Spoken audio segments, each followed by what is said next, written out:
where we're despaired of our development. The situation is truly deteriorating on the one hand, but this situation shows us how much we're actually in need of change. And we can't control our nature. If we'll go and build something new now in human society, or in terms of government, politics, family, whatever it is, nonetheless, later on we'll find out that everything we do is worse than what we had before.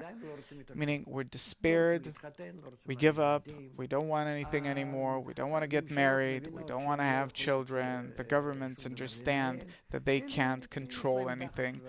But those people have an urge to twist things so as if they're twisting everything.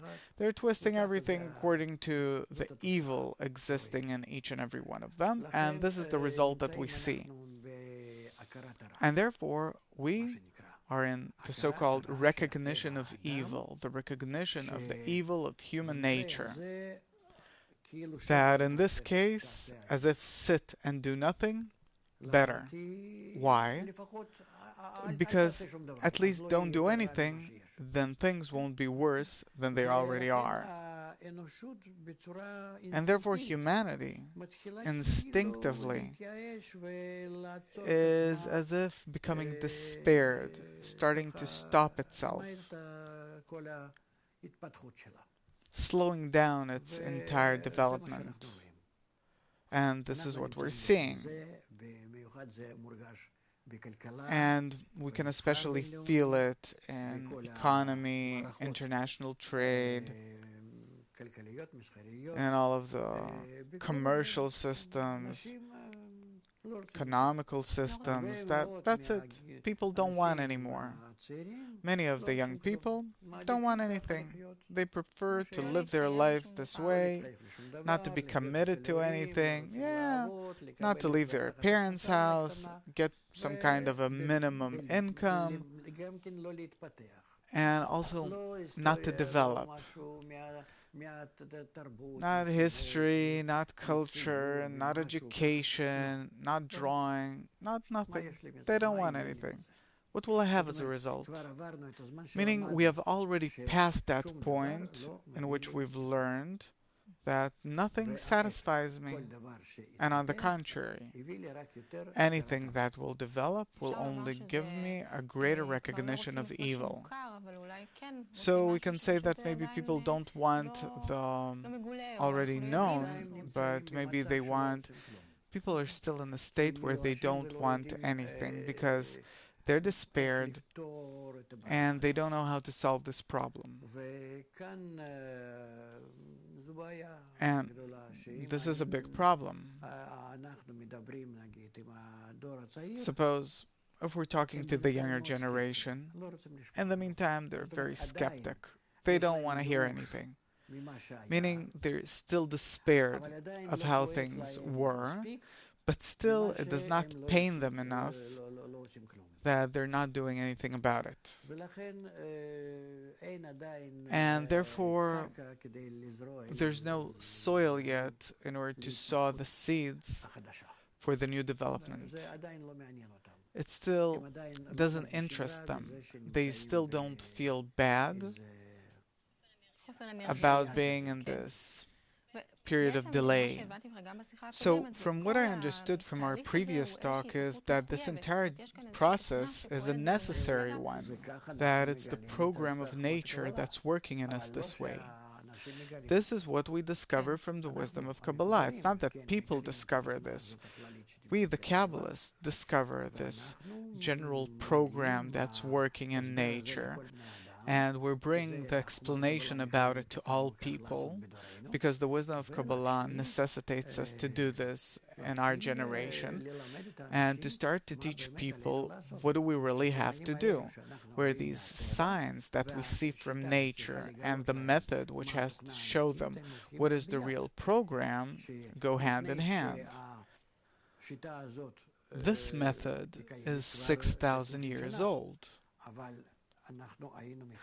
but we were waiting. I'm talking about Kabbalists throughout the generations, starting with Adam, who was the first Kabbalist, and to this day, that they waited to disclose the purpose of the wisdom of Kabbalah because the generation was not yet worthy, wasn't ready yet. Even Bala Sulam said that the generation isn't ready yet. He wanted to disclose, he wanted to publish the Ummah, in Hebrew meaning the nation, newspaper, and other books and special articles that he wrote for the younger generation, for the free generation, as he calls it, for the masses. So when the newspaper was shut down, when they went against him, he said that the generation is not worthy yet, not ready, and he stopped. But we're in the next generation, a different generation. He said that from 1995, the wisdom of Kabbalah has to be disclosed to everyone, and since then we started publicizing it, full steam ahead.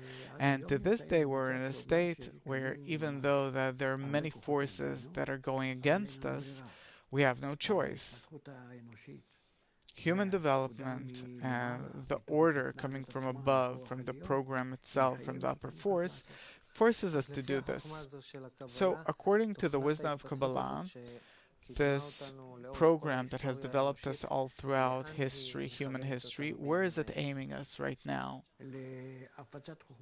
To the dissemination of the wisdom of Kabbalah to the people of Israel and the entire world as broadly as possible. No, not in terms of knowledge and wisdom, but in terms of our development as a human species.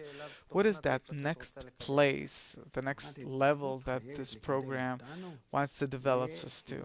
This program wants to develop us towards greater connection between us, so humanity will take on the form of a circle, that all of us will be equal in equality, as one man and one heart, in a way that it has to appear before everyone as the future form of humanity.